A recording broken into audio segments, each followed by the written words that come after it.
fidélité à Première Édition. Nous serons de retour demain à 6h. Tout de suite, le face-à-face avec Apolline de Malherbe jusqu'à 9h sur BFM et RMC. Bonjour Apolline, qui est face à vous? C'est Olivier Faure, le patron du Parti Socialiste. Le Parti Socialiste qui avait donné du temps à François Bayrou avec ce conclave. Conclave qui a échoué hier, mais qui pourrait reprendre ce matin. La réponse d'Olivier Faure. C'était Première Édition avec Zero Optical. Zero Optical, le réseau des opticiens en pharmacie.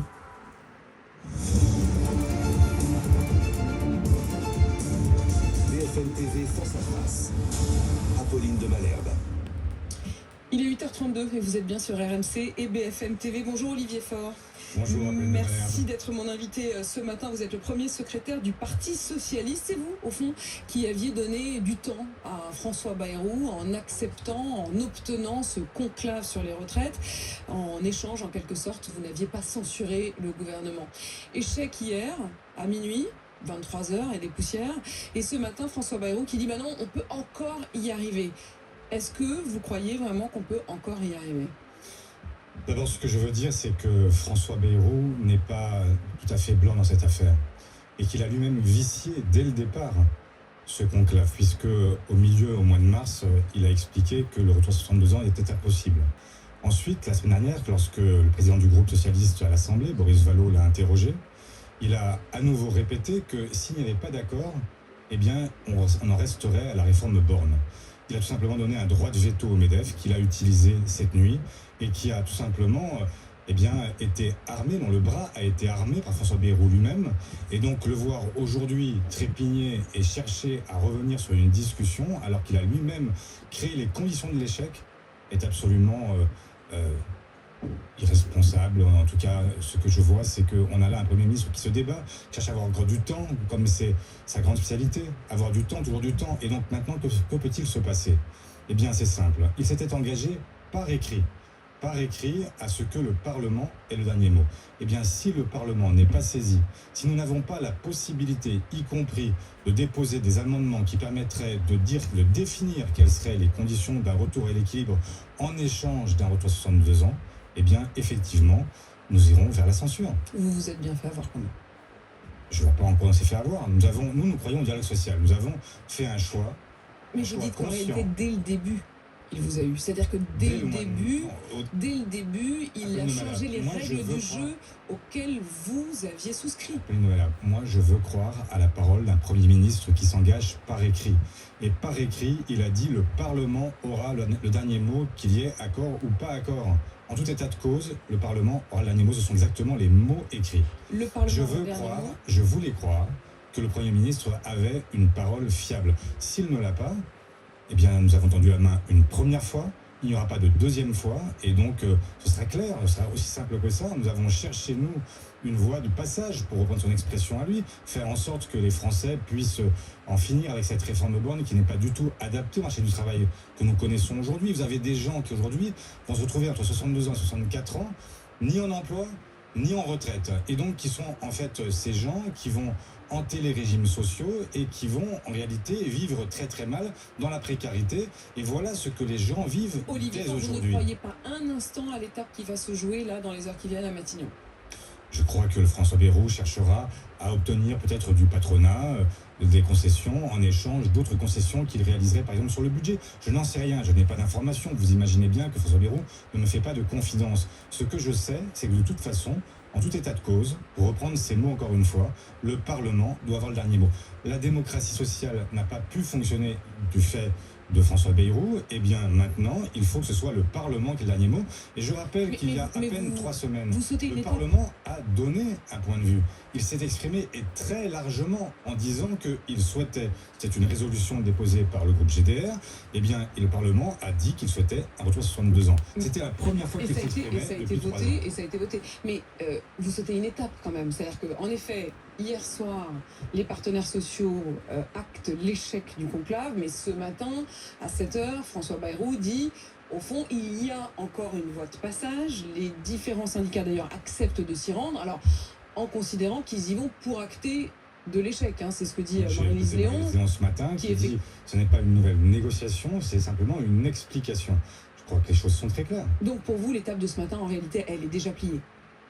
je n'en sais rien, mais enfin, je crois qu'effectivement, de toute façon, et je me répète une troisième fois, en tout état de cause, je souhaite que le Parlement puisse avoir le dernier mot et qu'il puisse y avoir une discussion au Parlement, celle qui n'a pas eu lieu il y a 3 ans, puisque c'est le 49.3 qui a permis l'adoption de ce texte. Et la seule fois où le Parlement s'est exprimé, c'était il y a 3 semaines, et le Parlement s'est exprimé très clairement et très majoritairement en faveur d'un retour à 62 ans. Alors majoritairement, mais ils n'étaient pas très nombreux dans l'hémicycle, il faut être honnête. Mais attendez, si la droite vote avec ses pieds, c'est-à-dire en ne venant pas défendre ses positions, c'est aussi un vote. Et donc l'abstention, la non-participation, c'est aussi une expression. Et donc ce que je vois, c'est que ce fameux bloc libéral, ce bloc central, comme on dit parfois, eh bien, est un bloc qui ne s'est pas mobilisé pour défendre la réforme Borne. Olivier Faure, je veux comprendre ce qu'il se joue. Au fond, ce matin, vous considérez que François Bayrou est dans une forme d'hypocrisie. Vous avez commencé cet entretien en disant, dès le début, il a créé les conditions de l'échec. Et aujourd'hui, il dit, mais non, je vais tout faire pour que ça marche. C'est quoi? C'est assez paradoxal, c'est hypocrite, c'est qui croire? Quel François Bayrou croire? Mais je ne sais pas s'il faut le qualifier en ces termes-là. Je ne sais pas s'il est naïf, s'il est hypocrite, s'il est incompétent. Vous choisirez vous-même. C'est pas à moi de le dire, simplement je constate un résultat et je vois ce qui a été la chronologie des faits. Et la chronologie, c'est que d'abord, il prend les engagements par oral, puis par écrit, et qu'ensuite il ne s'y tient pas, et que malheureusement, il arme le MEDEF en lui permettant d'avoir finalement ce droit de veto, puisqu'il leur dit, au fond, bloquez tout. Si vous bloquez tout, vous en resterez à cette réforme que vous avez tellement voulu, la réforme Borne. Olivier Faure, vous dites, ma réponse, c'est que je demande au Premier ministre de permettre aux parlementaires de s'en saisir. Absolument. Mais ça veut dire que vous ne brandissez pas, à ce stade, la menace de la censure. Si, je dis que si nous n'avons pas, et là aussi, il y a je vais encore être un très signe, il y clair. a encore une option, il y a encore une possibilité. Et si le Parlement est saisi et qu'il a la possibilité, je ne veux pas entrer dans les techniques parlementaires. Bah allez-y, mais franchement, tout le monde a bien compris maintenant comment ça fonctionnait. Eh bien, Et on est dans ce moment où c'est vous, les députés aussi, qui avez la main. eh bien, je Dites-nous. souhaite que le Parlement soit saisi de la réforme des retraites. Je souhaite que les parlementaires puissent déposer des amendements sans être contredits par la présidente de l'Assemblée. Donc nous avons la possibilité de déposer des amendements qui soient gagés, c'est-à-dire qu'on puisse parvenir à l'équilibre du régime des retraites, mais avec les moyens que nous nous donnons, et donc faire en sorte que ce débat puisse avoir lieu de manière complète. Est-ce que vous pourriez vous contenter des points, pour le coup, sur lesquels il y avait presque un accord, pour reprendre l'expression de François Bayrou, mais c'était aussi ce que disait Maryse Léon encore la semaine dernière à mon micro d'RMC. Elle disait, il y a quand même 3 points sur lesquels il y a presque un accord, notamment sur la question des carrières des femmes, avec l'idée éventuellement de pouvoir valoriser davantage les trimestres où les femmes n'ont pas pu travailler parce qu'elles étaient en congé maternité. Il y a la question de la décote, l'âge de la décote. En gros, aujourd'hui, pour faire simple, à 67 ans, même si vous n'avez pas tous vos trimestres, vous avez le taux plein. Les différents syndicats espéraient obtenir de descendre à 66 ans cet âge de décote. Le patronat disait 66 ans et demi. Enfin, en gros, si c'était 66 ans, et ensuite la question de la pénibilité, des critères de pénibilité qui seraient réintégrés dans la loi. Ces 3 points-là, s'ils pouvaient être obtenus, mais sans qu'on revienne sur l'âge de 64 ans, est-ce que vous vous en contenteriez? Mais ce n'est pas ce que disent les syndicats. J'ai écouté ce matin à la fois la CFE-CGC et la CFDT. Que disent-ils? Ils disent qu'ils n'ont jamais acté le fait de maintenir 64 ans. C'était une discussion qui était une discussion limitée du fait du Premier ministre, du fait du MEDEF, mais si le Parlement doit reprendre le contrôle de ce texte, il doit pouvoir le reprendre dans son intégralité et donc exprimer pour la deuxième fois, puisqu'il y a eu cette résolution dont j'ai parlé, s'exprimer et dire clairement quels sont les équilibres auxquels il entend parvenir pour permettre à la fois de sauver le système de retraite, et c'est possible évidemment, mais c'est possible dans des conditions qui ne sont pas celles fixées par le MEDEF. Je ne vois pas pourquoi il faudrait faire le cadeau au MEDEF d'une négociation qu'il a lui-même sabotée et ne pas écouter ce que nous disent les Français très majoritairement. Parce que sur cette question, le gouvernement comme le patronat ont espéré que l'opinion finalement finirait par s'habituer et se dire que c'est pas si grave, etc. Eh bien, il n'en est rien. Aujourd'hui, les mêmes rapports de force se sont exprimés dans tous les sondages d'opinion et nous avons donc l'immense majorité des actifs qui sont opposés à cette réforme et nous avons donc là un point d'appui et je le dis aussi au gouvernement, on ne peut pas, après avoir perdu les élections européennes, perdu les élections législatives, malgré tout nommer 2 premiers ministres de droite successifs et encore faire comme s'ils avaient une majorité absolue. Ça n'est pas possible. Il y a un moment où la démocratie doit fonctionner, et pour qu'elle fonctionne bien, pour que ce pays assure sa propre cohésion, il faut effectivement redonner le pouvoir au Parlement. Le parlementarisme, ça existe. Olivier Faure, redonner le pouvoir au Parlement, c'est éventuellement, et c'est ce que vous espérez, rouvrir ce débat, un vrai débat sur la réforme des retraites avec les parlementaires, ou alors il y aura censure. Voilà. C'est assez simple. Et c'est exactement l'engagement qu'avait pris François Bayrou devant nous par écrit. Cette censure, est-ce que le Parti socialiste pourrait en prendre l'initiative? Bien sûr. Vous prendriez l'initiative, ce ne serait Nous pas sommes même pour les voter seuls à la pouvoir le faire. censure d'un autre. Mais nous sommes même les seuls à pouvoir le faire, parce que nous sommes les seuls à avoir conservé un droit de tirage pour déposer une motion de censure. Ça n'est plus possible pour les insoumis, et les autres groupes ne sont pas assez nombreux pour déposer. Bilan des combines du PS pour sauver Bayrou, ce sont les mots immédiats de Jean-Luc Mélenchon hier soir.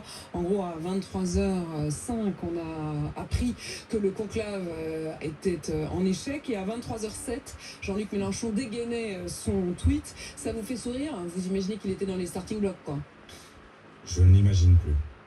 C'est-à-dire quoi, vous n'imaginez plus? Ça veut dire que ça m'est égal. En fait, c'est complètement indifférent. Je ne me détermine pas par rapport à Jean-Luc Mélenchon. Jean-Luc Mélenchon fait ce qu'il veut, je fais ce que je veux, et je me détermine par rapport à ce que les socialistes ont à faire et à dire. Et en tout cas, il vous non a pas par rapport à tel ou tel. immédiatement pointé du doigt. Je cite donc Jean-Luc Mélenchon. Bilan des combines du PS pour sauver Bayrou, avec un pacte de non-censure qui a détruit le NFP. Au passage, vous avez donc effectivement sauvé Bayrou, 2, détruit le nouveau Front populaire, un budget pire que le précédent, une mascarade sans aucun résultat sur la retraite à 64 ans. LFI a tenu bon, et avec raison, une fois de plus. Maintenant, le PS, ajoute Jean-Luc Mélenchon, le PS doit assumer cet échec et ses dégâts.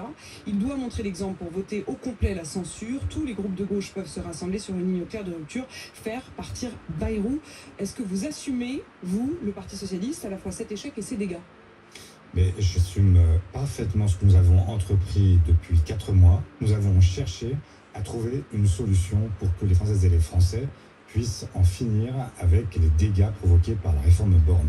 Et donc nous avons cherché à chaque moment, non pas simplement le chaos, non pas simplement à ouvrir une crise politique plus importante que celle qu'on connaît déjà, mais à chercher une solution. Et donc de tout cela, je me flatte et je considère que nous avons été responsables. Maintenant, nous sommes arrivés à un résultat, à l'issue de cette négociation, et je prends acte de ce qui n'est pas intervenu, et donc je prends aussi ma responsabilité. Il vous lâche pas, Mais ça m'est complètement indifférent. Franchement, mais vraiment, ça vous indiffère? Oui, ça m'indiffère. Moi, je ne vous crois pas. Eh ben, écoutez, ça, Je ne vous crois pas mais une ça seule m'indiffère. seconde. Ça vous indiffère? Oui, parce qu'on ne s'est jamais déterminé par rapport à lui. Quand il nous a hurlé dessus au moment où nous n'avons pas censuré, nous avons accordé un sursis probatoire à François Bayrou, il a hurlé et tout s'est bien passé. On a continué notre chemin. Nous allons continuer notre chemin. Nous n'avons pas besoin des injonctions permanentes de celui qui considère qu'il est le dirigeant naturel de toute la gauche. Il n'est pas le dirigeant naturel de toute la gauche. Il est en fait le leader des insoumis, et à ce titre-là, il est normal qu'il parle, et il n'est pas le leader des socialistes, des écologistes, des communistes, des ex-insoumis.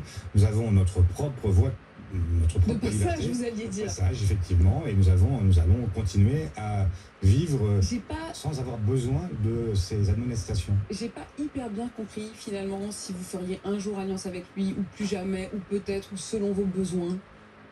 Mais j'ai été là aussi très clair, et à votre micro aussi. Je vous ai dit qu'il n'y aurait pas d'accord national au municipal, qu'il n'y aurait pas d'accord avec lui sur la présidentielle, et que nous n'aurons pas de candidat commun entre LFI et le reste de la gauche. On ne peut pas faire plus clair. Il manque une élection. Il en manque plein. Il manque le il manque sénatorial, notamment- il il manque manque les régionales, notamment les départementales, législatives. Mais écoutez, là aussi, je suis très clair. Moi, ce que j'ai toujours posé comme principe, c'est que nous ne laisserons jamais aucun espoir à l'extrême droite, et que s'il y avait demain une menace d'extrême droite qui pourrait Il y en aurait conquérir, on Non, verra mais bien. là, vous faites, c'est de la rhétorique. Vous C'est savez pas- bien qu'il y aura une menace. Mais c'est pas de la l'extrême droite. rhétorique. S'il y a un Vous risque pensez que réel, d'ici 2 ans, il n'y aura aucun sondage qui dise que le RN peut accéder au pouvoir. Mais il peut y avoir un accord défensif, éventuellement, si l'extrême droite était amenée à l'emporter. Je ne veux pas En fait, prendre vous ma êtes en train de nous dire responsabilité ce matin, de Olivier Faure, laisser qu'il y passer aura Jordan un Bardella à accord Matignon. PS-LFI pour les législatives. Non, j'ai pas dit ça. J'ai dit que je ferai Sauf toujours... si le RN Non, s'est positionné. je n'ai rien dit de la sorte. J'ai dit que je n'en sais rien. J'ai dit simplement que je ferai toujours tout. Je ne me pardonnerai jamais d'avoir moi-même été indirectement celui qui a permis l'arrivée de l'extrême droite au pouvoir. Et vous imaginez aujourd'hui ce que serait ce pays dans un monde qui est déjà un monde très instable si on avait en plus Marine Le Pen ou Jordan Bardella à Matignon. De cela, je ne veux pas, et pour cette raison-là, je me battrai de toutes mes forces, toute ma vie, pour empêcher l'extrême droite de l'emporter. Après, quelles seront les conditions qui permettront de l'éviter, je n'en sais rien, et donc je ne veux pas faire de la politique fiction, nous verrons bien. Vous l'avez vu, Raphaël Glucksmann qui se lance hier, qui lance son programme. Il dit d'ailleurs, on n'est pas dans une course à qui est le plus à gauche. Est-ce qu'il pourrait être votre candidat ? Ni une course de qui est plus à gauche, ni qui est plus à droite. Moi, je trouve que il y a beaucoup de chefs à plume pour peu d'Indiens. Et donc, il va falloir à un moment qu'on se mette d'accord sur le processus qui conduit à ce que nous ayons un candidat commun à cette gauche qui va, pour moi, de Raphaël Glucksmann jusqu'à François Ruffin, et que cet espace-là soit incarné, le moment venu, par l'un ou l'autre, et que nous puissions choisir celui qui est capable de rassembler cet espace-là. Et vous avez prévenu Raphaël Glucksmann qu'il lançait son propre chemin, en quelque sorte, justement. Oui, bien sûr, nous nous parlons, bien sûr. Et vous ne vous y êtes pas opposé. Mais je n'ai pas à m'opposer, c'est un chef de parti. Mais si chacun, effectivement, lance sa propre campagne... C'est la raison pour laquelle je vous dis ce matin que je trouve qu'il y a aujourd'hui beaucoup de gens qui se lancent à gauche. Il y a Jérôme Gage encore cette semaine, il y a Bernard Cazeneuve, Raphaël Glucksmann, François Ruffin. Vous pouvez rajouter François Hollande, vous pouvez rajouter Karim Bouamran, Carole Delga, Clémentine Autain, François Ruffin. En fait, quasiment tous les adhérents au PS sont candidats. Là, je n'ai pas cité que des adhérents du PS. Non, mais il y en a quand même une bonne partie. La réalité, c'est que vous avez effectivement une forme de folie qui s'est emparée de tout le monde, comme s'il y avait pour la gauche aujourd'hui une espèce de route déjà tracée qui conduisait tout naturellement à l'Élysée. Ça n'est pas le cas. Et donc, c'est la raison pour laquelle je plaide depuis très longtemps, et vous pouvez m'en accorder le bénéfice, c'est que je plaide depuis toujours pour qu'il y ait un accord qui permette d'avoir un candidat commun à cette gauche, à ce périmètre-là de cette gauche réformiste, qui permette d'accéder au second tour et de battre l'extrême droite au second. Vous n'avez pas renoncé vous-même d'ailleurs complètement. Mais je ne parle pas de ça. Ce que je dis, c'est que nous avons toutes et tous besoin d'une seule chose, c'est d'abord de se mettre d'accord sur une plateforme commune qui permette de s'accorder sur ce que nous ferions ensemble pendant les 5 années pendant lesquelles nous gouvernerions ensemble, et que nous aurons ensuite, après cette plateforme, besoin de décider quel est le processus, le mode d'emploi qui conduit à ce candidat ou cette candidate commun ou commune. Olivier Faure, l'autre information de la nuit, c'est ce cessez-le-feu qui, semble-t-il, a été accepté par les deux parties, l'Iran et Israël. Merci les États-Unis. Ce serait un peu exagéré. Nous avons là connu une escalade incroyable en quelques jours, avec une conséquence que personne ne mesure encore, qui est à la fois la déstabilisation de la région, mais il y a aussi un autre dommage collatéral, si je peux m'exprimer ainsi, c'est le droit international. Comment expliquerons-nous demain aux Chinois s'ils envahissent Taïwan que le droit international a été violé? À partir du moment où désormais seule la force l'emporte et où le droit n'est plus que l'appendice discret de la force. Vous parlez d'Israël, mais aussi d'Iran, qui n'a pas respecté non plus le traité... de toutes celles et ceux qui aujourd'hui ne respectent pas le droit international et avec une intervention, celle d'Israël, celle des États-Unis, qui ont fait fi à la fois de leur droit interne pour les États-Unis et du droit international pour les États-Unis comme pour Israël. Et donc nous sommes dans une situation où effectivement nous avons aujourd'hui un exemple donné qui va résonner à travers le monde et qui va malheureusement avoir des conséquences dont nous ne mesurons pas encore l'ampleur. Est-ce que vous avez compris la position française ? Vous l'avez compris, vous ? Pas totalement. Moi non plus. Vous non plus. Olivier Faure, merci d'avoir répondu à mes questions ce matin. Premier secrétaire du Parti Socialiste, également député de Seine-et-Marne, et vous menacez donc de censure François Bayrou s'il n'acceptait pas d'ouvrir immédiatement le débat sur la réforme des retraites au sein de l'Assemblée nationale. Il est 8h51, vous êtes bien sûr à RMC BFM TV. Et on poursuit évidemment cette édition spéciale avec ces informations de cette nuit, des informations nombreuses à la fois sur le plan intérieur avec Olivier Faure à l'instant. Nous reviendrons bien sûr sur ces questions de l'avenir de la réforme des retraites, d'un conclave qui pourrait être un peu poursuivi. Mais on va commencer d'abord par cette information de la nuit, ce cessez-le-feu annoncé peu après minuit par Donald Trump. Mais je vous vois déjà dans le doute, Patrick Sauce. C'est-à-dire qu'il y a eu énormément de rebondissements. Il y a le cessez-le-feu annoncé effectivement dans la nuit. Et puis il y a une grosse trentaine de minutes, l'acceptation de ce cessez-le-feu. Ça n'est pas encore la paix, mais c'est sans doute la fin de la guerre. Et entre-temps, il y a eu des missiles qui sont tombés à nouveau d'un côté comme de l'autre. Et 3 morts sont à déplorer au moment où l'on se parle du côté d'Israël. La situation est donc à la fois très ferme, mais confuse sur le terrain. Toutes les explications, nos envoyés spéciaux, c'est à suivre en direct sur BFM TV. À tout de suite.